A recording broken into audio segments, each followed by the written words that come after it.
Hello बच्चों, मैं आशीष sir आज आपको क्लास 12th की मैथमेटिक्स पढ़ाऊंगा, जिसमें हम लोग आव्यूह पार्ट 5 के बारे में डिस्कस कर रहे थे। बच्चों आइए जरा देखते हैं पार्ट 5 में हम लोग क्या पढ़ेंगे। तो आव्यूहों पर प्रारंभिक संक्रिया पढ़ेंगे बच्चों, क्लियर है। या इसी को बोलते हैं आव्यूह रूपांतरण, क्लियर है। एलिमेंट्री ऑपरेशन या ट्रांसफॉर्मेशन ऑफ मैट्रिसेस, मैट्रिक्स क्या होता है जरा ध्यान दें बच्चों। इसकी ज़रूरत क्यों पड़ी? इसकी ज़रूरत इसलिए पड़ी क्योंकि अगर हम मान लेते हैं किसी भी मैट्रिक्स अगर हमको इन्वर्स निकालना हो गया, यानी कहने का मतलब इसका व्युत्क्रम निकालना हो गया, तो उस केस में हम इनका यूज़ करते हैं, यानी इस ट्रांसफॉर्मेशन का यूज़ करते हैं, क्लियर है ना।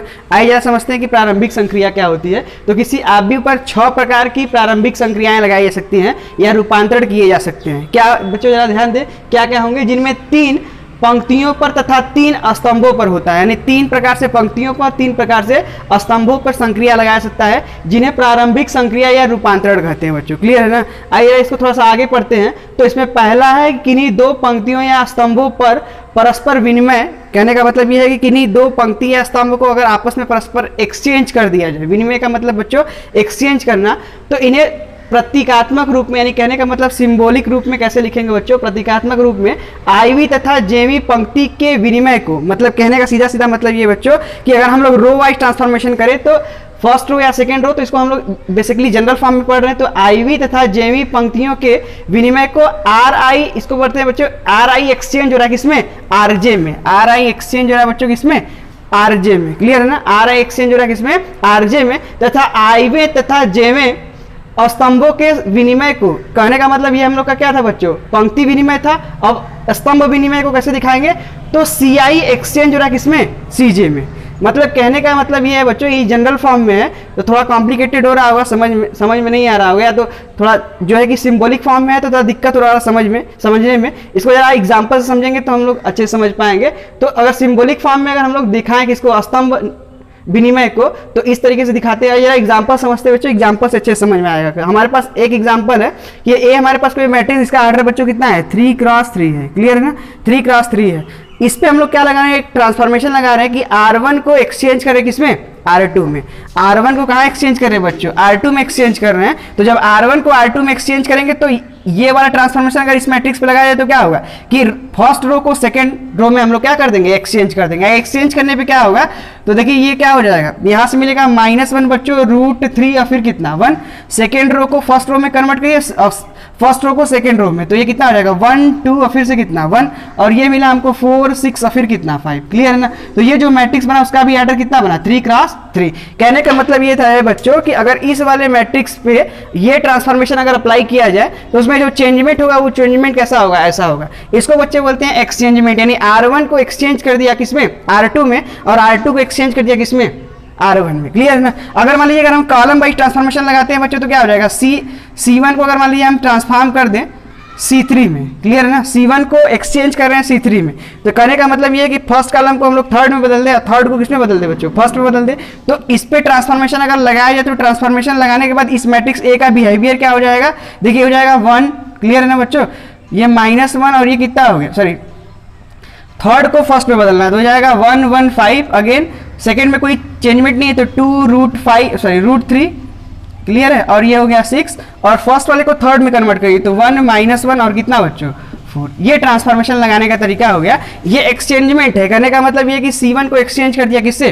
C3 से, क्लियर है बच्चों। आइए हम लोग देखते हैं सेकंड क्या है। देखिए क्या है सेकंड, क्या कह रहा है कि किसी पंक्ति या स्तंभ के अवयवों को एक शून्योत्तर का मतलब बच्चों नॉन जीरो, इसका मतलब है कि वो जीरो ना हो, क्लियर है ना, नॉट इक्वल टू जीरो, शून्योत्तर से गुणा करना, क्लियर है ना।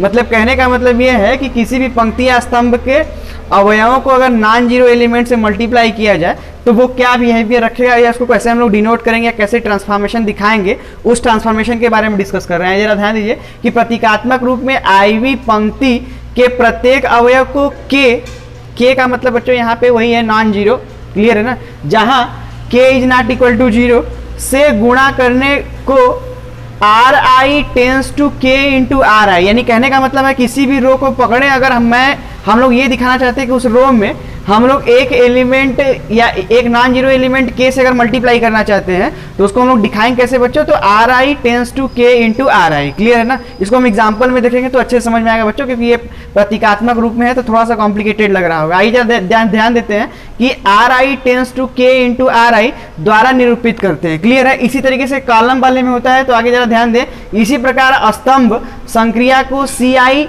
टेंस टू के इंटू सी आई द्वारा निरूपित करते हैं। क्लियर है ना, आइए जरा एग्जाम्पल समझते हैं बच्चों। एग्जाम्पल देखिए क्या है, कहा जा रहा है कि ये हमारे पास एक मैट्रिक्स, इसका ऑर्डर कितना है बच्चों, ऑर्डर जरा बताएं, तो ऑर्डर है 2 क्रॉस 3। क्लियर है ना, अब इस पे कह रहा है कि पर आर को टेंस किया जा रहा है, आर को टेंड कहाँ किया जा रहा है कि R2 टेंड हो रहा है कहाँ पे, तो R2 टेंड कर रहा है 1/2 R2। कहने का मतलब ये है बच्चों कि हमने जो हमारा रो सेकेंड रो है उसमें 1/2 से क्या कर दिया है, मल्टीप्लाई कर दिया है। सेकेंड रो में 1/2 से मल्टीप्लाई कर दिया है। तो अब क्या होगा कि हम लोग का नया मैट्रिक्स बनेगा, यानी कहने का मतलब इस मैट्रिक्स पर अगर ये ट्रांसफॉर्मेशन अप्लाई कर दिया जाए तो अब नया जो मैट्रिक्स बनेगा उसका बिहेवियर कितना होगा, तो यहाँ होगा 1/3। फर्स्ट रो में कोई चेंजमेंट नहीं करेंगे बच्चों, 1/3, 2/3 और ये 0 हो जाएगा। लेकिन हाँ, सेकेंड रो में हमको किससे डिवाइड करना है, ईच एंड एवरी एलिमेंट में 1/2 से मल्टीप्लाई करना है, 1/2 से मल्टीप्लाई करना। चलिए मल्टीप्लाई कर देते हैं बच्चों, कितना मिलेगा 1/2। अगेन इधर कितना मिलेगा √3/2। क्लियर है बच्चों, √3/2 और यहाँ कितना मिलेगा 1/2। क्लियर, इसका भी ऑर्डर कितना बच्चों 2 क्रॉस 3।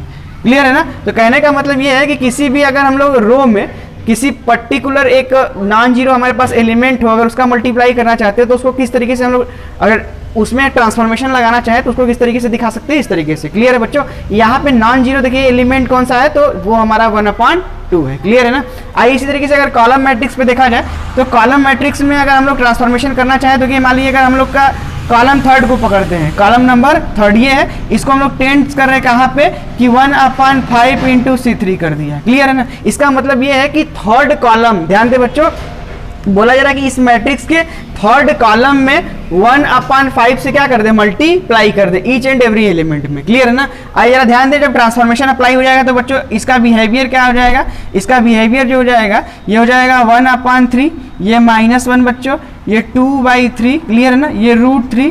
अब जरा ध्यान दे, हमको चेंजमेंट केवल किस पे करना है, तो कॉलम नंबर थर्ड में ईच एंड एवरी एलिमेंट में किससे मल्टीप्लाई करना है 1/5 में, तो 0 × 1/5 ओवरऑल 0 ही मिलेगा। क्लियर है ना, और 1 × 1/5 तो 1/5 मिलेगा। क्लियर है बच्चों, 1/5, इसका भी ऑर्डर 2 क्रॉस 3। क्लियर है, इसका ध्यान रखेंगे।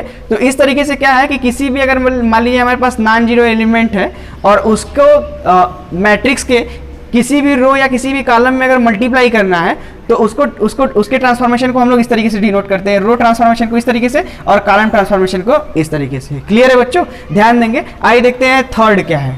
आइए बच्चों थर्ड ट्रांसफॉर्मेशन समझते हैं। थर्ड ट्रांसफॉर्मेशन क्या है, किसी पंक्ति अथवा स्तंभ के अवयवों में किसी अन्य पंक्ति अथवा स्तंभ के संगत अवयव को किसी शून्योत्तर संख्या से गुणा करके जोड़ना। क्लियर है बच्चों, कहने का मतलब ये है बच्चों कि किसी एक पंक्ति या स्तंभ को पकड़ लीजिए, उसी के करस्पॉन्डिंग किन्हीं दूसरे पंक्ति या स्तंभ को पकड़ लीजिए, उसमें किसी नॉन जीरो नंबर से ईच एंड एवरी एलिमेंट में मल्टीप्लाई करके दोनों को ऐड कर दीजिए।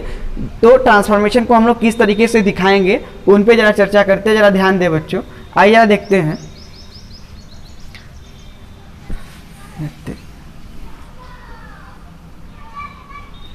इसमें थर्ड देखते हैं, थर्ड ट्रांसफॉर्मेशन क्या है, किसी पंक्ति अथवा स्तंभ के अवयवों में किसी अन्य पंक्ति अथवा स्तंभ के संगत अवयवों को किसी शून्योत्तर संख्या से गुणा करके जोड़ना। क्लियर है बच्चों, कहने का मतलब ये है कि किसी भी पंक्ति को पकड़ लीजिए, उसके संगत दूसरे पंक्ति को पकड़ लीजिए, दूसरे पंक्ति के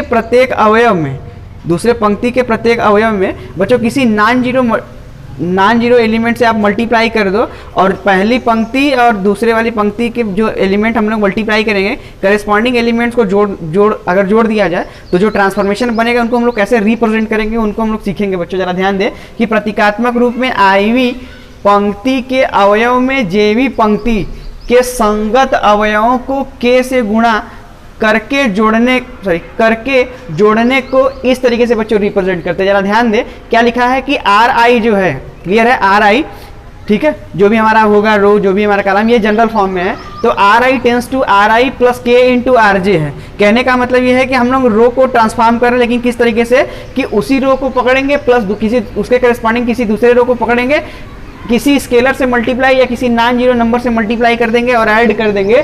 तो वो जो ट्रांसफॉर्मेशन हम लोग कहाँ अप्लाई करना चाहते हैं, फर्स्ट रो फर्स्ट कॉलम जो भी होगा उसके अकॉर्डिंग देखेंगे, से निरूपित करते हैं, मतलब इस तरीके से उसको डिफाइन करते हैं। अगर मान लीजिए हमको कॉलम ट्रांसफॉर्मेशन करना है उसी तरीके से बच्चों, तो संगत स्तंभ संक्रिया को C I tends to C I plus के इंटू सी जे से निरूपित करते हैं। बच्चों एक एग्जांपल से समझिए, ये थोड़ा सा कॉम्प्लिकेटेड है, इधर से एग्जांपल से देखेंगे तो बहुत इजी वे में समझ में आ जाएगा। जरा ध्यान दीजिए बच्चों, एग्जांपल क्या है, कहा जा रहा है कि हमारे पास ए कोई मैट्रिक्स है, क्लियर है बच्चों, इसका आर्डर कितना है 2 क्रॉस 2 है, आर्डर कितना है 2 क्रॉस 2 है। अब जरा ध्यान दीजिए, पर एक ट्रांसफॉर्मेशन हम अप्लाई करें कि R1 को कहाँ ट्रांसफॉर्म कर रहे हैं, तो R1 tends to R1 plus 2 times R2, clear है ना। कहने का मतलब ये है कि हम लोग R1 को ट्रांसफॉर्म कर रहे हैं कहाँ पे, तो बच्चों इसका मतलब ये है कि R1 के एलिमेंट्स को पकड़िए प्लस R2 के एलिमेंट्स को पकड़िए, लेकिन हाँ R2 के ईच एंड एवरी एलिमेंट में आप 2 से मल्टीप्लाई करके फिर R1 के एलिमेंट से करस्पॉन्डिंग ऐड करके तो फिर डाटा बताइए। क्लियर है, जरा ध्यान देते हैं इसको, इस ट्रांसफॉर्मेशन को ऐसे अप्लाई करेंगे। तो जरा ध्यान देखिए, अगर मैट्रिक्स ए पर ये ट्रांसफॉर्मेशन अगर अप्लाई होता है तो रिजल्ट क्या आएगा वो देखते हैं। क्लियर है, जरा ध्यान दीजिए। अब क्या कहा गया है बच्चों, जरा ध्यान देखिए, R1 को पकड़िए, तो R1 के करस्पॉन्डिंग एलिमेंट्स को पकड़ते हैं। यहाँ जो भी लिखेंगे करस्पॉन्डिंग एलिमेंट की चेंजमेंट किसमें होने वाला बच्चों, R1 में, तो R1 में चेंजमेंट होने वाला, तो R1 के प्लेस पे ही पूरा लिखेंगे एलिमेंट। जरा ध्यान दें, पहले प्लेस पे R1 को हमको पकड़ना है, तो R1 का पहला एलिमेंट बच्चों कितना है 1 है, क्लियर है ना। फिर आगे लिखेंगे प्लस 2 है, हमारे पास 2 लिख दिया। R2 का करस्पॉन्डिंग पहला एलिमेंट कितना है बच्चों 2 है, तो इसमें मल्टीप्लाई कर दिया किसका 2 का, सॉल्व करेंगे 2 और ये 2 2 जा 4 हो जाएगा, आंसर कितना मिलेगा बच्चों 5। तो पहला एलिमेंट कितना होगा बच्चों 5 होगा। क्लियर है, फिर से सुनिए, करना क्या है कि R1 के करस्पॉन्डिंग पहला एलिमेंट पकड़ना है, फिर क्या करना है प्लस का सिंबल लगाएंगे, प्लस का सिंबल है, फिर 2 ऑलरेडी था हमारे पास क्योंकि हम लोग 2 से मल्टीप्लाई कर दे किसमें R2 के ईच एंड एवरी एलिमेंट में, तो 2 से मल्टीप्लाई किया, फिर करस्पॉन्डिंग R2 का फर्स्ट एलिमेंट पकड़ेंगे, तो ये कितना हो गया बच्चों, कितना हो गया 2, तो 2 2 जा 4 और फिर कितना 1, ये कितना हो गया 5। क्लियर है ना, तो फर्स्ट एलिमेंट हमारा कितना होगा 5 होगा, कितना होगा 5। क्लियर, अब आगे बढ़ते जरा ध्यान दीजिए, भी एक एलिमेंट बचा हुआ है, तो देखिए R1 का पहला एलिमेंट यहाँ पकड़ते, पहला एलिमेंट कितना है 2, फिर प्लस का सिंबल 2 लिखेंगे क्योंकि हमारे पास 2 यहाँ पे, इंटू R2 का इसके करस्पॉन्डिंग एलिमेंट्स कौन सा है 1 है, तो ये 1 हो गया। क्लियर है बच्चों, तो ये हो गया 2 और 2 2 कितना हो जाएगा बच्चों 4। क्लियर है ना, तो ये चेंजमेंट किसमें होने वाला है, R1 में चेंजमेंट होने वाला है, ध्यान देंगे, तो यहाँ कितना हो जाएगा 4। लेकिन R2 में कोई चेंजमेंट नहीं हो रहा, तो R2 को उसी तरीके से लिख देंगे बच्चों 2 और फिर से कितना 1। क्लियर है ना, 2 और फिर कितना 1। क्लियर है, थोड़ा सा और एक दो और ट्रांसफॉर्मेशन इसी में बच्चों देख लेते हैं, जरा ध्यान दीजिएगा कैसे। ये मान लीजिए अगर हम R1 को ट्रांसफॉर्म करना चाह रहे हैं, कैसे, या R2 का आप ट्रांसफॉर्म कर लो। क्लियर है, R2 को ट्रांसफॉर्म कर लो कहाँ पे, तो R2 प्लस 1/2 R1 कर लीजिए बच्चों। क्लियर है ना, ध्यान से सुनिएगा बच्चों, ध्यान दीजिए, हमने क्या किया, अब की बार ट्रांसफॉर्मेशन किस पे लगा रहे हैं, इस वाला ये वाला ट्रांसफॉर्मेशन इस पे लगाना चाहते हैं।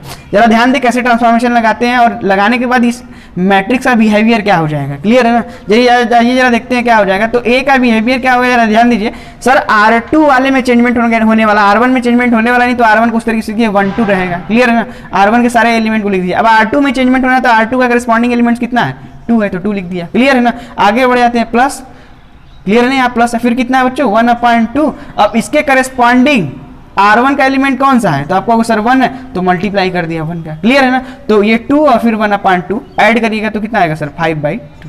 क्लियर है ना, 2 और प्लस 1/2 कितना आएगा 5/2। क्लियर है ना, आगे बढ़ जाते हैं। तो सेकंड एलिमेंट इसका क्या आएगा R2 का, जरा ध्यान दे, सेकंड एलिमेंट, तो पहले तो सेकंड एलिमेंट है क्या यहाँ पे, तो कहोगे सर 2 है, R2 का एलिमेंट पकड़ेंगे, सॉरी 2 नहीं 1, कितना बच्चों 1 है, कितना है 1। R2 का सेकंड एलिमेंट कौन सा है 1 है, फिर आगे बढ़ा प्लस का सिंबल, इसके करस्पॉन्डिंग चलना है, तो 1/2 इंटू बच्चों कितना है R1 का एलिमेंट कितना है, तो आपको 2 है, ये कैंसिल हो गया बच्चों, आंसर कितना मिला 2 मिला। क्लियर है, तो ये ट्रांसफॉर्मेशन जब हम लोग लगाए तो रिजल्ट हमको क्या मिला मैट्रिक्स का, ये मिला।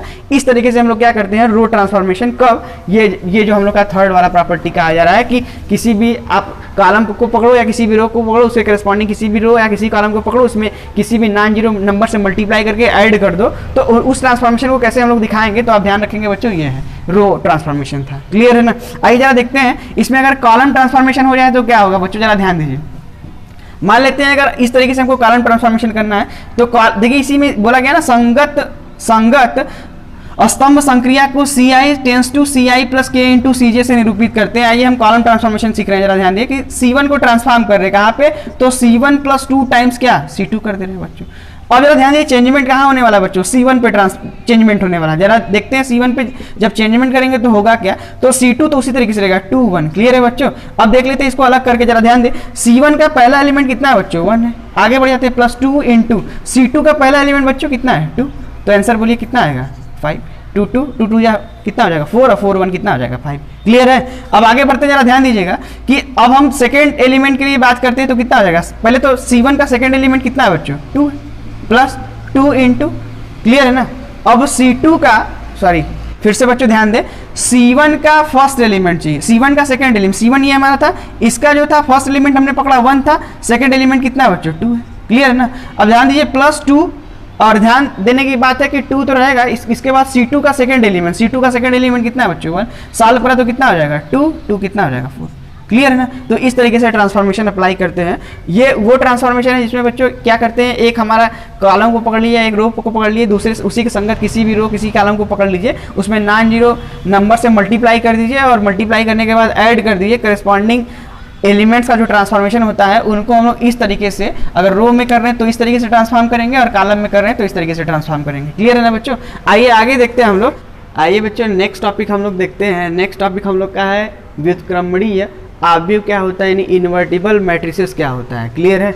आइए जरा ध्यान देते हैं। यदि बच्चों A कोटि M का एक वर्ग आव्यूह, कहने का मतलब है कि एक हमारे पास मैट्रिक्स है A जिसका आर्डर बच्चों कितना है M है, M आर्डर होने का मतलब है कि एक स्क्वायर मैट्रिक्स है, और एक अन्य वर्ग आव्यूह B का अस्तित्व, कहने का मतलब ये है कि हमारे पास एक और मैट्रिक्स ऐसा एग्जिस्ट करेगा B कि A इंटू B, कहने का मतलब ये है बच्चों कि A और B को मल्टीप्लाई कर दिया जाए, ये बराबर हो जाएगा इसके B इंटू A के। और ध्यान दीजिए बच्चों इन दोनों का मल्टीप्लिकेशन जो है किसके बराबर हो जाए, आइडेंटिटी मैट्रिक्स के। क्लियर है ना, I है, तो B को आव्यूह A का हम लोग क्या बोलेंगे, व्युत्क्रम कहते हैं। क्लियर है ना।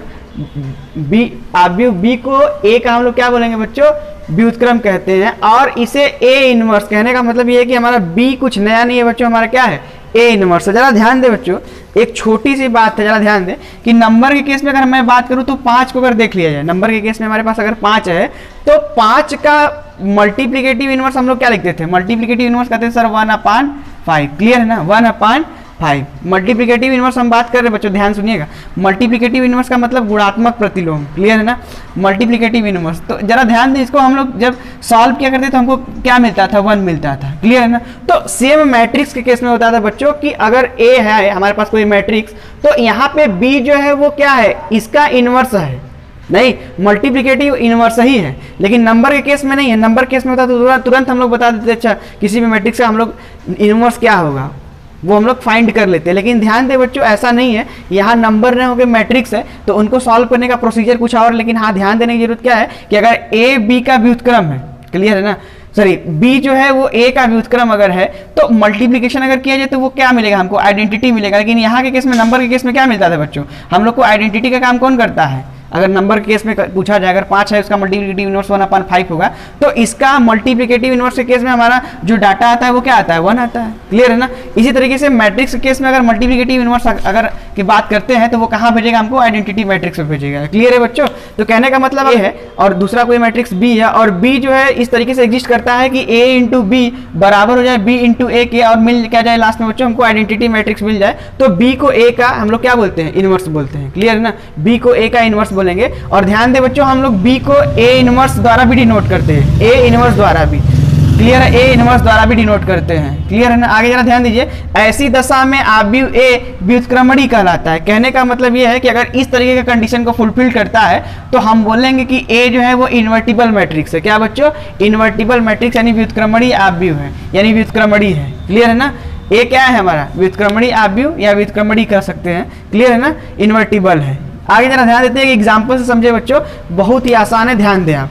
हमारे पास एक कोई मैट्रिक्स है A जिसका आर्डर बच्चों कितना है, इसका आर्डर 2 क्रॉस 2 है। कितना है इसका आर्डर, 2 क्रॉस 2। एक दूसरा मैट्रिक्स ले लेते हैं, उसका भी आर्डर 2 क्रॉस 2। अब जरा ध्यान दीजिए, अगर इन दोनों मैट्रिक्स का मल्टीप्लिकेशन किया जाए, यानी a इंटू बी फाइंड किया जाए, आइडेंटिटी मिल जाए, और b इंटू ए फाइंड किया जाए, आइडेंटिटी मिल जाए, इसका मतलब हम लोग कह सकते हैं कि a जो होगा वो b जो होगा वो a का क्या होगा, इनवर्स होगा। b जो होगा वो a का क्या होगा, इनवर्स होगा। आइए जरा ध्यान देते हैं, अगर इन दोनों का मल्टीप्लिकेशन किया जाए बच्चों, इन दोनों का मल्टीप्लिकेशन किया जाए तो आप देखेंगे तो आइडेंटिटी मैट्रिक्स मिलेगा। ये हम लोग एक ठो करके दिखा देते हैं बच्चों, ध्यान दीजिएगा, जरा देखते हैं क्या होगा। ए हमारे पास मैट्रिक्स, अगर ए बी हमको फाइंड करना है तो मैट्रिक्स ए पहले लिखते हैं बच्चों 1 2 3 7, क्लियर है ना। मैट्रिक्स बी लिखिए बच्चों, कितना है matrix B 7 -2 again -3 again 1, clear है ना। अब मल्टीप्लाई करते कैसे करते हैं बच्चों, करस्पॉन्डिंग रो को पकड़ेंगे, उधर करस्पॉन्डिंग कॉलम को पकड़ेंगे। आइए सॉल्व कर देते हैं, डायरेक्ट सॉल्व करते हैं बच्चों। तो 7 1 जा 7 हो जाएगा बच्चों, इनको मल्टीप्लाई करा तो 6 हो गया, तो 7 में से 6 गया बच्चों, कितना बचेगा, एडिशन बीच में होता है लेकिन इनके वजह से नेगेटिव आएगा, तो आंसर कितना मिलेगा, 1 मिलेगा, क्लियर है ना। आगे चलते बच्चों, जरा ध्यान दीजिएगा, फर्स्ट रो को सेकंड कॉलम के साथ ऑपरेट करिएगा तो 3 1 जा 3 हो जाएगा, ये नेगेटिव, और 3 1 जा 3 हो जाएगा, तो नेगेटिव पॉजिटिव मिलकर बच्चों क्या हो जाएगा, 0 हो जाएगा, क्लियर है ना। आगे बढ़ते हैं कि अगर हम लोग सेकंड रो को उठाएं और फर्स्ट कॉलम के साथ ऑपरेट करें तो 7 2 जा 14 हो जाएगा बच्चों, पॉजिटिव, और 7 2 जा 14, लेकिन ये नेगेटिव, पॉजिटिव नेगेटिव बच्चों कितना हो जाएगा, 0, क्लियर है। आइए आगे बढ़ते हैं, फर्स्ट रो को हम सेकंड रो को हम लोग अगर सेकंड कॉलम के साथ ऑपरेट करें तो ये कितना हो जाएगा बच्चों, जरा ध्यान दें, ये कितना हो जाएगा, तो 2 3 जा 6 हो जाएगा, लेकिन नेगेटिव है, और 7 1 जा 7 है, तो नेगेटिव 6 और प्लस 7 कितना आ जाएगा बच्चों, 1 मिल जाएगा। और जरा ध्यान दें, ये हमारा आइडेंटिटी मैट्रिक्स है, यही लिखा गया है बच्चों कि अगर a इंटू बी का मल्टीप्लाई किया जाए फिर से हमको क्या मिल जाए, आइडेंटिटी मिल जाए। यानी कहने का मतलब अब की बार जो हमारा b था वो किस तरफ था, राइट में था, लेकिन इस वाले केस में हमारा b किधर आ गया, लेफ्ट में आ गया, a के लेफ्ट में। अगर इनका मल्टीप्लिकेशन किया जाए फिर से हमको क्या मिल जाए, आइडेंटिटी मैट्रिक्स मिल जाए। आप इनका मल्टीप्लाई करके चेक करना, आइडेंटिटी मैट्रिक्स मिलेगा, क्लियर है ना, आइडेंटिटी मैट्रिक्स मिलेगा। अब जरा ध्यान दें बच्चों, अगर इस तरीके का केस होता था तो हम लोग पढ़े हैं, जरा ध्यान दें कि अतः b आव्यूह a का क्या कहलाएगा बच्चों, व्युत्क्रम कहलाएगा। कहने का मतलब अगर इस तरीके का फुलफिल करता है, अगर a और b मिल करके अगर इस तरीके के कंडीशन को फुलफिल करते हैं तो हम बोलेंगे b जो होगा वो a का इनवर्स होगा, a का क्या होगा, इनवर्स, क्लियर है बच्चों, a का इनवर्स होगा। इसी को दूसरे शब्दों में जरा ध्यान दीजिए, कहा क्या गया है कि b = a इनवर्स होगा। अभी बात हुआ कि b को हम लोग a इनवर्स लिख सकते हैं, क्लियर है, तथा a आव्यूह b का व्युत्क्रम कहलाएगा। कहने का मतलब ये है कि बच्चों की b का व्युत्क्रम a और a का व्युत्क्रम b होगा, क्योंकि दोनों को अगर मल्टीप्लाई किया जा रहा है तो दोनों ही केस में क्या हो रहा है कि आइडेंटिटी मैट्रिक्स मिल रहा है, a इंटू बी करिए या b इंटू ए करिए, दोनों ही केस में हमको आइडेंटिटी मैट्रिक्स मिल रहा है। इसलिए हम कह सकते हैं कि a का इनवर्स b होगा, और आप ये भी कह सकते हैं कि b का इनवर्स क्या होगा, a होगा, क्लियर है ना। यानी a और b दोनों क्या है, इन्वर्टिबल मैट्रिक्स है। इस तरीके से भी हम लोग दिखा सकते हैं, यही बात कहा गया कि अर्थात a = क्या, b इनवर्स। कहने का मतलब ये बच्चों जरा ध्यान दें कि a इंटू बी जो लिखा हुआ है ये कुछ नया नहीं है, a इंटू ए इनवर्स है, क्लियर है ना, जो हमको कहाँ भेज रहा है बच्चों, आइडेंटिटी मैट्रिक्स पे, क्लियर है ना, आइडेंटिटी मैट्रिक्स पे। आइए अगला टॉपिक देखते हैं। आइए बच्चों हम लोग देखते हैं व्युत्क्रमणी आव्यूह यानी इन्वर्टिबल मैट्रिक्स से संबंधित कुछ नोट है बच्चों, इनको समझ लेते हैं। तो फर्स्ट नोट जरा देखिए क्या है कि किसी आयताकार आव्यूह का व्युत्क्रम आव्यूह नहीं होता है। कहने का मतलब ये है बच्चों कि आयताकार होने का मतलब क्या है, जरा ध्यान दें, आयताकार कोई मैट्रिक्स कब होता है, तो जब नंबर ऑफ रो और नंबर ऑफ कॉलम डिफरेंट हो, क्लियर है ना। जैसे अगर मान लीजिए अगर 2 × 3 ऑर्डर का कोई मैट्रिक्स है, क्लियर है ना, तो ये हमारा एक आयताकार आव्यूह होगा, क्लियर है ना। लेकिन ध्यान दें अगर 2 × 2 का है तो क्या होगा, वो वर्ग आव्यूह होगा। तो देखिए ध्यान दीजिए क्या कहा गया, किसी आयताकार आव्यूह का व्युत्क्रम आव्यूह नहीं होता है, क्योंकि गुणनफल a इंटू बी तथा b इंटू a के परिभाषित होने और समान होने के लिए अनिवार्य है कि a तथा b समान कोटि के वर्ग आव्यूह हों। जरा ध्यान दे बच्चों, अगर मान लेते हैं ये हमारा कोई मैट्रिक्स जिसका आर्डर, ध्यान दे बच्चों, अगर 2 × 3 है, क्लियर है ना, और एक दूसरा कोई मैट्रिक्स अगर हम लोग ले लेते हैं उसका भी आर्डर अगर 2 × 3 है, क्लियर है ना। अब जरा ध्यान दीजिए बच्चों, अगर a इंटू बी हम लोग फाइंड करें तो क्या इनका मल्टीप्लिकेशन पॉसिबल है, इनका मल्टीप्लिकेशन पॉसिबल है। तो 2 × 3 बच्चों, और जरा ध्यान दें, या फिर 2 × 3 अगला देख लेते हैं कि ये कितना है 2 × 3, क्या मल्टीप्लिकेशन पॉसिबल है, नहीं है, मल्टीप्लिकेशन पॉसिबल नहीं है। या ऐसे भी देख सकते हैं, अगर डिफरेंट ऑर्डर के हो तो क्या होगा, जरा ध्यान दें बच्चों, अगर मान लीजिए ये 2 × 3 का एक मैट्रिक्स हमारे पास है और एक मैट्रिक्स 3 × 3 ऑर्डर का है, क्लियर है ना। एक मैट्रिक्स 2 × 2x3 का ऑर्डर का है, एक मैट्रिक्स 3x3 ऑर्डर का है, तो फर्स्ट वाले केस में चलो अच्छा आप एक A इंटू बी तो पॉसिबल है सर, क्लियर है ना। लेकिन जरा ध्यान दे बच्चों, अगर हम B इंटू ए निकालना चाहें तो 3x3 हो जाएगा, क्लियर है ना। और ये हो जाएगा 2x3, क्या मल्टीप्लिकेशन पॉसिबल है? नहीं, यानी कि अब की बार B इंटू ए पॉसिबल नहीं है। तो ध्यान देने की जरूरत है कि जो भी हमारे रेक्टेंगुलर यानी आयताकार आव्यूह होते हैं उनका इनवर्स पॉसिबल नहीं है बच्चों, इनवर्स पॉसिबल नहीं है। कारण क्या है बच्चों? यही है कि A इंटू बी और B इंटू ए होने के लिए, A इंटू बी और B इंटू ए के समान होने के लिए यह अनिवार्य है कि A तथा B समान कोटि के होने चाहिए। समान कोटि होने का मतलब क्या है बच्चों? उनका आर्डर सेम होना चाहिए। समान कोटि के वर्ग आव्यूह बच्चों, समान कोटि के वर्ग आव्यूह होने चाहिए, क्लियर है ना। ध्यान रखेंगे स्क्वायर होगा तभी हम उसका इनवर्स निकाल सकते हैं, क्लियर है ना। आगे सेकंड क्या है बच्चों? यदि B आव्यूह A का व्युत्क्रम है तो A आव्यूह B का व्युत्क्रम होता है। कहने का मतलब ये है बच्चों, अगर A इंटू बी है और ये बराबर है B इंटू ए के और ये बराबर किसके हो गया? I के, तो इस सिचुएशन में हम बोलेंगे कि A B का इनवर्स है और B A का इनवर्स है, क्लियर है बच्चों। A B का इनवर्स है और B A का इनवर्स है, क्लियर है ना। दोनों ही केस में हम बोल सकते हैं कि A और B क्या है? एक दूसरे के इनवर्स है, तभी आइडेंटिटी मैट्रिक्स दे रहा है, क्लियर है बच्चों। आइए हम लोग नेक्स्ट टॉपिक डिस्कस करते हैं। आइए बच्चों नेक्स्ट हम लोग देखते हैं, हम लोग का थ्योरम है। थ्योरम क्या है जरा ध्यान दें। थ्योरम का मतलब बच्चों प्रमेय कि व्युत्क्रम आव्यूह की अद्वितीयता क्या होती है या यूनिकनेस ऑफ इनवर्स क्या होता है, क्लियर है ना। किसी भी मैट्रिक्स का यूनिकनेस क्या होता है जरा ध्यान दें।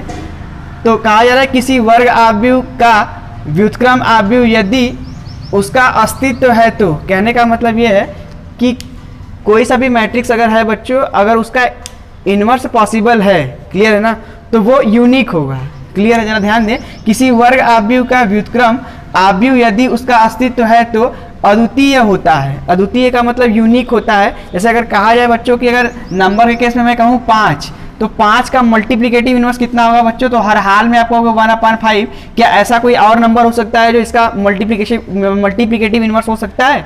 तो आप कहोगे बिल्कुल नहीं हो सकता। इसका मतलब क्या है कि 5 का एकमात्र मल्टीप्लिकेटिव इनवर्स है वो क्या होगा? 1/5। यानी कहने का मतलब 5 का गुणात्मक प्रतिलोम केवल और केवल 1 होगा, क्या? 1/5, क्लियर है ना। उसी तरीके से यहाँ भी जरा ध्यान दें बच्चों कि किसी भी मैट्रिक्स का अगर इनवर्स पॉसिबल है, क्लियर है ना, इनवर्स पॉसिबल है, तो उस केस में उसका जो इनवर्स होगा केवल और केवल एक ही एग्जिस्ट करेगा, ऐसा नहीं कि एक से ज़्यादा एग्जिस्ट कर जाए, क्लियर है। आइए जरा ध्यान देते हैं। तो इन्हीं को हम लोग प्रूफ करते हैं, लेकिन जरा ध्यान दे बच्चों, हम लोग इसको प्रूफ कैसे करेंगे? तो हम ये मान के चलते हैं किसी भी मैट्रिक्स का एक से ज़्यादा इनवर्स पॉसिबल है, क्लियर है ना। जैसे हम मान के चलते हैं कि किसी भी मैट्रिक्स का 2 इनवर्स पॉसिबल है और लास्ट में हम दिखा दें कि जो हम 2 माने हैं वो 2 नहीं, दोनों एक ही है, दोनों एक ही है। आइए जरा ध्यान देते हैं। मान लेते हैं कि हमारे पास एक कोई मैट्रिक्स है Aij, जिसका आर्डर क्या है, इसकी कोटि m है, का एक वर्ग आव्यूह है, ठीक है बच्चों। m आर्डर का एक हमारे पास ये स्क्वायर मैट्रिक्स है। आगे क्या बोला जा रहा है कि B तथा C, हम मान ले रहे हैं B तथा C दिए गए आव्यूह के व्युत्क्रम है। मान लिया कि ये मैट्रिक्स A के 2 हमारे पास क्या है? 2 हमारे पास इनवर्स है। अब जरा ध्यान दीजिए, हम कंट्रा पॉजिटिव स्टेटमेंट कहेंगे बच्चों। हम लेके चलेंगे कि A और B इनवर्स हैं दोनों, और लास्ट में दिखा देंगे A और B दोनों क्या है? बराबर है। यानी कहने का मतलब ये है कि हम ये सिद्ध करेंगे, हम सिद्ध करेंगे क्या कि B बराबर क्या बच्चों दिखाएंगे? B बराबर C। B बराबर C होने का मतलब केवल और केवल एक ही इनवर्स इसका एग्जिस्ट करेगा, क्लियर है बच्चों। अब जरा ध्यान दीजिए, तो पहला काम क्या कर रहे हैं कि फर्स्ट काम जब B A का व्युत्क्रम है, कहने का मतलब ये है कि जब B अगर इनवर्स है A का, तो उस सिचुएशन में क्या होगा बच्चों? A into B is equal to B into A is equal to identity matrix होगा, क्लियर है ना। तो ये हमारे पास एक रिजल्ट निकल के आ गया। अच्छा जरा ध्यान दें, दूसरा वाला केस क्या है कि अगर C जब इनवर्स है किसका? A का, तो उस केस में हम कहेंगे कि जो हमारा कंडीशन होगा वो क्या होगा? A into C is equal to होगा C into A is equal to होगा क्या हमारे पास? ये हमारे पास आइडेंटिटी मैट्रिक्स हो जाएगा, क्लियर है ना, आइडेंटिटी मैट्रिक्स। अब जरा ध्यान दें, हम ये जानते हैं कि B is equal to BI लिखे, यानी कहने का मतलब ये किसी भी मैट्रिक्स में अगर आइडेंटिटी मैट्रिक्स का मल्टीप्लाई करें तो फिर से वही मैट्रिक्स मिलेगा, क्लियर है। तो हमने लिखा B is equal to BI, clear है। अब जरा ध्यान दें बच्चे, I इज इक्वल टू हम जानते हैं क्या? AC है। I इज इक्वल टू क्या है? AC। तो I के प्लेस पे हमने AC रख दिया, क्लियर है ना।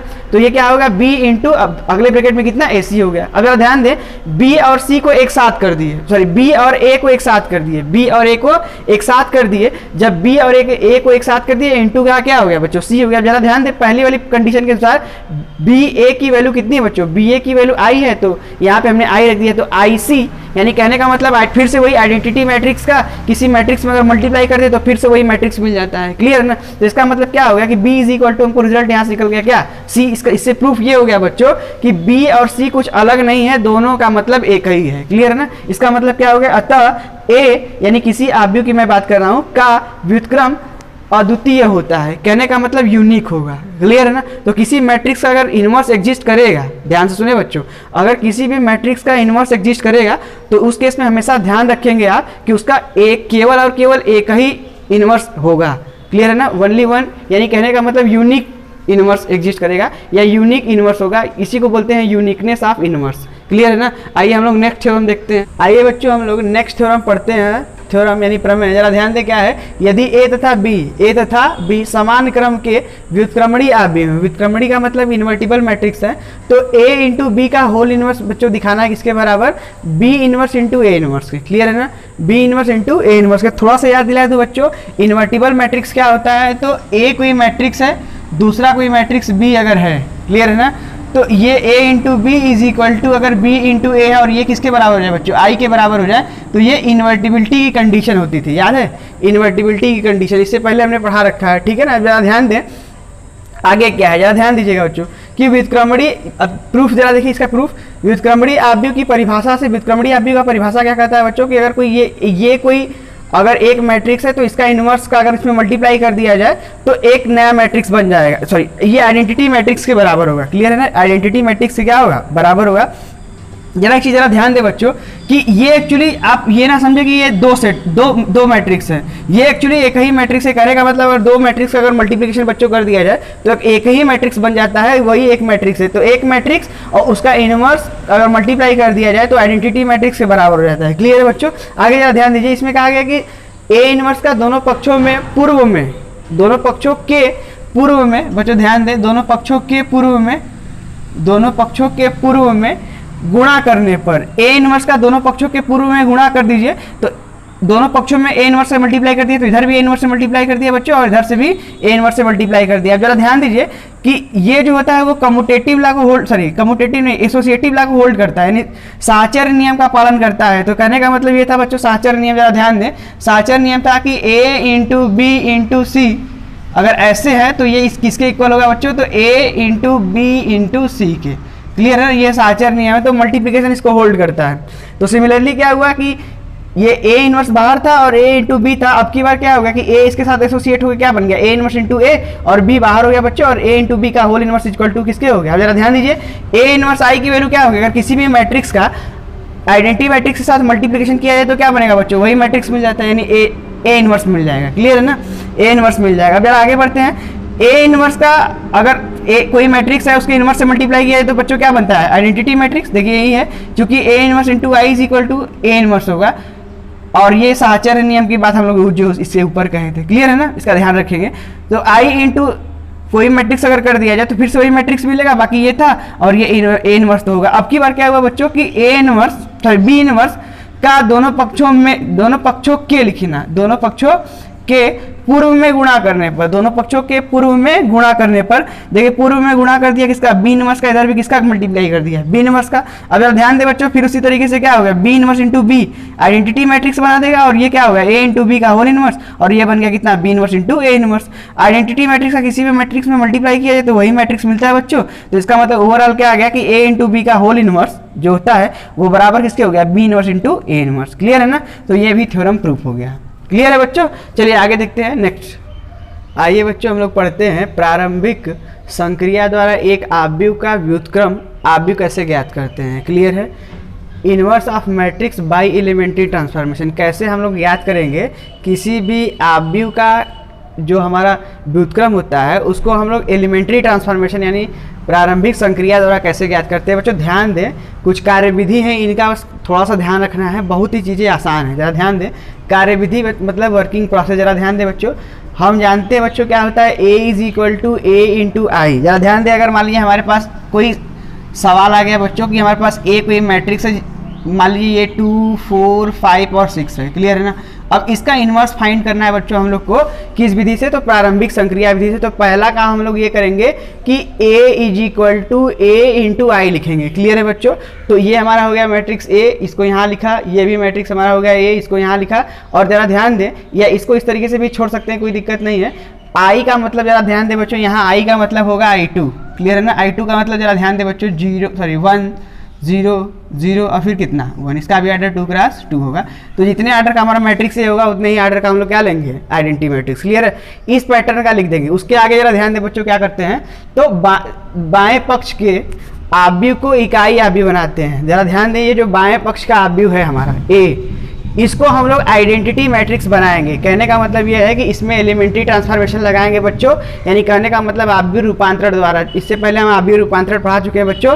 6 टाइप का होता है, जिनमें रो वाइज, कॉलम वाइज इस तरीके से, फिर उसमें किसी स्केलर का मल्टीप्लाई करके किसी भी रो को ऐड करके इस तरीके से करते हैं। आप इससे आगे देख सकते हैं, उसको सारा कुछ हमने पढ़ा रखा है। तो वहाँ से हम क्या करेंगे, आव्यूह रूपांतरण इसमें लगाएंगे और आव्यूह रूपांतरण की सहायता से हम इस ए को, यानी मैट्रिक्स ए को क्या बना देंगे बच्चों, इकाई आव्यूह बनाएंगे इस साइड में। जरा ध्यान दें, जो रूपांतरण या आव्यूह रूपांतरण हम लोग लगाएंगे, तो आगे जरा ध्यान दें, तथा जो रूपांतरण बाएं पक्ष में लगाएंगे वही सेम रूपांतरण दाएं पक्ष के इकाई आव्यूह, ठीक है बच्चों, इकाई आव्यूह में स्वयं लगा देंगे। कहने का मतलब यह है कि जो ट्रांसफॉर्मेशन इसके लिए हम लोग इसको इकाई बनाने में लगाएंगे, वही ट्रांसफॉर्मेशन जो भी हम लोग मान के चलेंगे, वही ट्रांसफॉर्मेशन इसके लिए अपने आप अप्लाई कर देंगे। इसमें इसके लिए कोई एक्स्ट्रा ट्रांसफॉर्मेशन नहीं लगाना है इसके लिए। और ये वाला मैट्रिक्स ए जो है आपका, उसी तरीके से आप छोड़ के रखेंगे। क्लियर है ना। आप आगे जरा ध्यान दीजिए क्या करना है। एक एग्जाम्पल लेंगे तो उससे ज़्यादा बेटर समझ में आएगा। ये बच्चों एक एल्गोरिथम है, कार्य विधि कैसे हम लोग करेंगे या वर्किंग प्रोसेस है। जरा ध्यान दें, अगला क्या आपका क्या करना है कि बाएं पक्ष के आव्यूह को इकाई आव्यूह बनाने पर, जरा ध्यान दें, अगर बाएं पक्ष के आव्यूह को अगर हम लोग इकाई आव्यूह बना देंगे, किसको, इस तरीके का जो आव्यूह हमारा था, तो का रूपांतरण कैसा हो जाएगा, जरा ध्यान दें। तो इसको जब चेंज कर देंगे तो बच्चों i इज इक्वल टू ए तो वही रहेगा, लेकिन हाँ ध्यान दें, जो ट्रांसफॉर्मेशन इसके लिए लगाए थे, यानी रूपांतरण लगाए थे, इसमें भी वही लगेगा ट्रांसफॉर्मेशन। इसका मतलब क्या है कि इनमें चेंजमेंट होगा। जो चेंजमेंट होगा उसका नाम दे दिया बच्चों बी। क्या नाम दे दिया, बी के रूप का हो जाएगा। क्लियर है ना। अब जरा ध्यान दें, इस ए को इसके नीचे ला दे बच्चों, तो क्या लिखेंगे, ये i is equal to A B है, और ए को इधर किया। क्लियर है ना। ए को इधर कर दिया तो ये इसके डिवीजन में आ जाएगा। तो ये ऊपर जब जाएगा बच्चों तो क्या हो जाएगा, i इंटू ए इनवर्स, फिर से क्या मिलेगा, ए इनवर्स, यानी ए इनवर्स इक्वल टू क्या मिलेगा, बी। यही प्रोसेस अपनाते हैं। क्लियर है ना।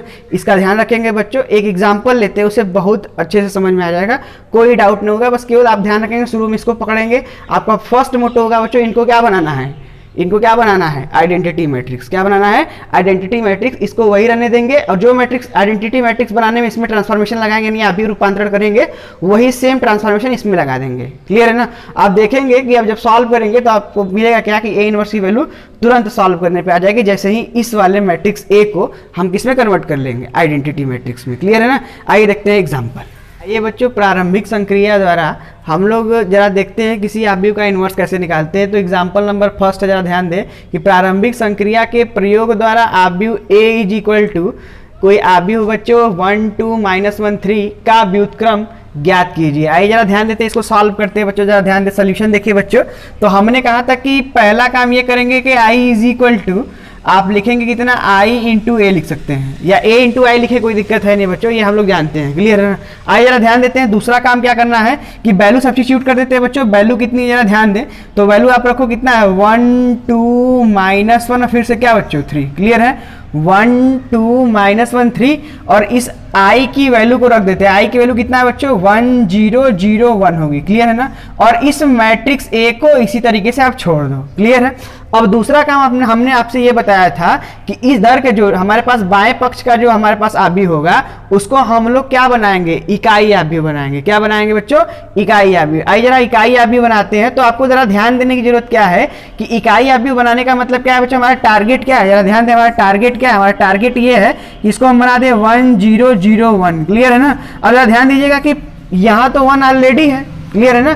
यहाँ पे 1 ऑलरेडी है, तो आप क्या करें, यहाँ पे आप 0 बना लो, या तो यहाँ 0 बना लो। क्लियर है ना। आइए जरा देखते हैं ट्रांसफॉर्मेशन लगाते हैं। तो हम लोग बच्चों कौन सा ट्रांसफॉर्मेशन लगा रहे हैं, तो हम लोग रो वाइज ट्रांसफॉर्मेशन लगा रहे हैं। कौन सा ट्रांसफॉर्मेशन, रो वाइज। या तो आप रो वाइज लगा सकते हैं या कॉलम वाइज। पहले एक बार हम रो वाइज करके दिखा देते हैं, फिर उसके बाद क्या करके दिखाएंगे, कॉलम वाइज करके दिखा देंगे। क्लियर है बच्चों, ध्यान देंगे। आइए जरा देखते हैं तो ट्रांसफॉर्मेशन क्या लगा रहे हैं कि हम चाह रहे हैं कि इस वाले टर्म को जीरो करना चाह रहे हैं, इस टर्म को जीरो। तो ट्रांसफॉर्मेशन क्या है कि R2 को ट्रांसफॉर्म कर दिया कहाँ पे, तो R2 माइनस 2 टाइम्स R1। जरा ध्यान दे बच्चों, हमने किया क्या कि इसमें 2 से मल्टीप्लाई करके इसको सब्ट्रैक्ट कर दिया, तो यहाँ के जो एलिमेंट होगा वो कितना हो जाएगा बच्चों, जीरो हो जाएगा। क्लियर है ना। तो इस पैटर्न का बनने लगेगा। क्लियर, लगाते हैं जरा, देखिए ध्यान दीजिएगा। जब इसको अप्लाई किया तो यहाँ कितना हो गया बच्चों, तो देखिए फर्स्ट रो में तो कोई चेंजमेंट नहीं, तो 1 माइनस 1 होने वाला है। क्लियर है ना। कॉलम में रो सेकंड रो में चेंजमेंट होने वाला है, फर्स्ट रो में कोई चेंजमेंट नहीं होगा। जरा ध्यान दें। अब R2 की वैल्यू बच्चों देखिए, R2 की वैल्यू कितनी है 2, और इसमें 2 का मल्टीप्लाई करके करेस्पॉन्डिंग एलिमेंट में से 2 का मल्टीप्लाई करिए, तो यहाँ लिखा कितना 2 तो था ही था, इसके अकॉर्डिंग ये 2 है। फिर माइनस लिखा बच्चों 2 into this is what 1, solve किया तो 2 माइनस 2 इज इक्वल टू 0, तो दिस इज व्हाट 0। क्लियर है ना। अब देखिए सेकंड वाला देखते हैं। तो सेकंड वाले केस में जरा ध्यान दीजिए, सेकंड वाले केस में क्या है बच्चों, सेकंड वाले में तो R2 की वैल्यू यहाँ पे बच्चों कितनी है 3। क्लियर है, बीच में है माइनस 2 इंटू R1 की वैल्यू इसके करस्पॉन्डिंग माइनस 1 है। क्लियर है ना। और जब इनको सॉल्व करा तो कितना आ जाएगा बच्चों 3 प्लस 2 हो जाएगा इज इक्वल टू कितना 5, तो दिस इज व्हाट 5। अब जरा ध्यान दीजिए कि ये ट्रांसफॉर्मेशन तो इस पे अप्लाई कर लिया और इसको हम लोग आइडेंटिटी बनाने का प्रयास कर रहे हैं। क्लियर है ना। अब जरा ध्यान दें कि सेम ट्रांसफॉर्मेशन इसमें भी लग जाएगा, जो ट्रांसफॉर्मेशन ये लगाया है, इसके लिए कोई नया ट्रांसफॉर्मेशन लाने की जरूरत नहीं है। क्लियर है बच्चों। आइए लगाते हैं। तो R1 में कोई चेंजमेंट नहीं, तो 1 0। क्लियर है ना, 1 0 हो गया। और इसमें देखिए चेंजमेंट करते हैं तो ये बच्चों हो गया 0 माइनस 2 इंटू 1, तो सॉल्व करा तो माइनस 2। क्लियर है, this is what minus 2। Clear, minus 2 हो गया। अब सेकंड वाला देख लीजिए, इसके बाद क्या है, तो ये है 1 again what minus 2 into 0, this is what 1, तो ये मिला 1। क्लियर है बच्चों, ध्यान देंगे इसका। तो ये ट्रांसफॉर्मेशन कर दिया हमने और ये हमारा इंटू क्या हो गया ए। क्लियर है ना। ध्यान देंगे बच्चों, ओवरऑल हमारे माइंड में ये चलना चाहिए कि ये जो मैट्रिक्स है उसको हमको क्या बनाना है, आइडेंटिटी मैट्रिक्स बनाना है। क्लियर है ना, आइडेंटिटी मैट्रिक्स बनाना है। आइए जरा देखते हैं कि अब क्या करें। ये तो 1 हो गया, 0 हो गया। अब नेक्स्ट हम ये कर लेंगे, या तो इसको 1 बना लो, आप इसको 0 बना लो। तो सेकंड ट्रांसफॉर्मेशन देखिए कि R2 को हम ट्रांसफॉर्म कर रहे हैं, कहाँ पे, हम इसको 1 बनाना चाहते हैं। तो इसको हमने लिखा कितना, तो लिखा 1/5 R2। क्लियर है ना। अब कहने का मतलब ये है कि हमने क्या करा कि सेकेंड रो में 1/5 से सेकेंड रो में जो 1/5 से हर एक एलिमेंट का मल्टीप्लिकेशन करा दिया। क्लियर है ना बच्चों। आइए जरा देखते हैं क्या हुआ ट्रांसफॉर्मेशन। तो दिस इज व्हाट 1 मिलेगा, माइनस 1, हियर इज व्हाट 0, क्योंकि 0 इंटू 1/5 क्या मिलेगा 0 ही मिलेगा। और 5/5 की वैल्यू कितनी हो जाएगी बच्चों 1 हो जाएगी। क्लियर है ना। तो ये देखिए उसी पैटर्न का बनने लगा है, बस एक एलिमेंट बाकी, इसको अगर हम लोग 0 बना देंगे तो क्या होगा, सेम ट्रांसफॉर्मेशन इसके लिए भी लगेगा। तो लगा लेते हैं बच्चों, तो ये जाएगा 1 0 अगेन, ये ट्रांसफॉर्मेशन लगाई थी इसमें डिवाइड कर देंगे तो माइनस 2/5 अगेन 1/5। क्लियर है, कोई डाउट है इसमें। सेकेंड रो के हर एक एलिमेंट में हमने क्या करा 1/5 से मल्टीप्लाई कर दिया। क्लियर है ना। और इनटू में क्या लिख दिया ए। क्लियर। अभी भी देखिए हमारा यूनिट यानी इकाई आव्यूह नहीं बना है। क्लियर है ना। तो इसके लिए फिर नया ट्रांसफॉर्मेशन लगाते हैं क्या बच्चों कि R1 को हम लोग ट्रांसफॉर्म कर रहे हैं कि R1 प्लस R2 कर रहे हैं। जरा ध्यान दे, ये ट्रांसफॉर्मेशन आपको खुद से सोचना पड़ेगा बच्चों कि क्या कर दे कि ये हमारा आइडेंटिटी मैट्रिक्स बन जाए। क्लियर है ना। तो देखिए ध्यान दे, इसका भी ध्यान देने की जरूरत है कि जो हमने एलिमेंट को आइडेंटिटी मैट्रिक्स के फॉर्म में कन्वर्ट कर लिया है वो बिगड़े ना, है ना, बिगड़ना नहीं चाहिए। तो बाकी कन्वर्ट करके हम इसको आइडेंटिटी मैट्रिक्स में कन्वर्ट करें। जरा ध्यान दीजिए, इसका हमारे पास प्रॉफिट क्या होगा बच्चों कि अगर R1 को ट्रांसफॉर्म कर रहे हैं कि 1 प्लस 0 कितना मिलेगा बच्चों 1 ही, तो ये यहाँ पे तो 1 हो गया, लेकिन -1 और 1 को ऐड करा तो कितना हो जाएगा 0 हो जाएगा। तो ये ट्रांसफॉर्मेशन इस पे लगाया तो कितना हो गया 1 0 अगेन 0 फिर से कितना बच्चों 1 हो जाएगा। क्लियर है ना। सिमिलरली यहाँ भी वही ट्रांसफॉर्मेशन लगाते हैं। ये देखते हैं कि R1 प्लस R2 को ऐड करेंगे। क्लियर है ना। तो कितना मिलेगा, R1 को ऐड करा तो 1 और माइनस का सिंबल है 2/5, सॉल्व कर लीजिए बच्चों। 5 में से 2 जाएगा तो 3/5। क्लियर है। तो इधर वाला फर्स्ट एलिमेंट आएगा कितना 3/5। आगे बढ़ जाइए, जरा ध्यान दीजिए कि सेकंड एलिमेंट के ट्रांसफॉर्मेशन लगाए तो क्या होगा। जरा ध्यान देने की जरूरत है कि इसमें पहले तो R1 कितना है बच्चों 0 और R2 कितना है 1/5, तो यहाँ भी मिलेगा 1/5। क्लियर है। R2 में कोई चेंजमेंट नहीं है, R2 में कोई चेंजमेंट नहीं, तो -2/5 बच्चों, इधर मिलेगा 1/5 और इंटू में कितना मिलेगा ए। अब जरा ध्यान से देखिए बच्चों, ये एक्चुअली क्या बन गया हमारा आइडेंटिटी मैट्रिक्स बन गया। ये हमारा क्या है आइडेंटिटी मैट्रिक्स है। और आगे बढ़ जाते तो यहाँ से क्या मिला 3/5, ये बच्चों कितना मिल गया 1/5। और जरा ध्यान दें, यहाँ से मिला -2/5। क्लियर। और 1/5 और इंटू कितना बच्चों ए। यहाँ पे ए मल्टीप्लीकेशन में इधर आएगा, डिवीजन में ऊपर चला जाएगा, तो ये बन जाएगा A inverse into I is equal to बच्चों कितना, तो 3/5 और 1/5 -2/5 1/5, क्लियर है ना। और किसी भी मैट्रिक्स अगर आइडेंटिटी मैट्रिक्स से मल्टीप्लाई होता है तो सेम वही मैट्रिक्स मिल जाता है। इसका मतलब हमको क्या मिल गया बच्चों कि A इनवर्स की जो वैल्यू निकल के आई, A इनवर्स की जो वैल्यू निकल के आई वो कितनी निकल के आई, तो 3/5 1/5 -2/5 और 1/5, ये हमारा क्या हो गया, A इनवर्स निकल गया। यानी किसी भी मैट्रिक्स का अगर हमको इनवर्स निकालना है बच्चों तो सीधा सा पहला काम करेंगे, A = IA के फॉर्म में लिखेंगे, सारे डाटा को लिख देंगे। जरा ध्यान देंगे इसमें जो इधर लेफ्ट साइड में होगा उसके लिए ट्रांसफॉर्मेशन लगाएंगे कि इसको हमको किसमें कन्वर्ट करना है। ये मेरा टारगेट है कि इस टारगेट को अप्लाई करेंगे कि ये बनाना है कि A जो होगा, A को हमको बनाना है यूनिट मैट्रिक्स। क्या बनाना है बच्चों, यूनिट मैट्रिक्स। इसका ध्यान रखेंगे, बाकी इस तरीके से कन्वर्ट कर लेंगे। सारे ट्रांसफॉर्मेशन को लगाने के बाद अगर इस तरीके का हमारा जो डाटा आता है, अब जरा ध्यान दीजिए, ये जो डाटा निकल के आया है, ये वाला डाटा A इनवर्स का डाटा, ये एक्चुअली क्या बताता है, अगर मान लीजिए ये करेक्ट है या इनकरेक्ट, इसको चेक करने का प्रोसीजर क्या है बच्चों। आपके पास A पता होगा एग्जाम में, ये हमको दिया हुआ है A, और A इनवर्स आपके पास आ गया। इनको मल्टीप्लाई करके आप देखोगे कि आइडेंटिटी मैट्रिक्स अगर आ रहा है, इसका मतलब क्या है कि ये हमारा आंसर करेक्ट है। अगर नहीं आता है तो इसका मतलब आंसर इनकरेक्ट है बच्चों, ठीक है ना। और एक जरा ध्यान दें, ये जो ट्रांसफॉर्मेशन हम लोग लगाए हैं इसको बोलते हैं रो ट्रांसफॉर्मेशन। देखिए हर जगह R1 R2 में ही ट्रांसफॉर्मेशन हुआ है, इसलिए इसको बोलते हैं रो ट्रांसफॉर्मेशन। ये प्रोसीजर हो गया बच्चों किसका, इनवर्स निकालने का। इसको बोलते हैं प्रारंभिक संक्रिया विधि। क्या बोलते हैं, प्रारंभिक संक्रिया विधि।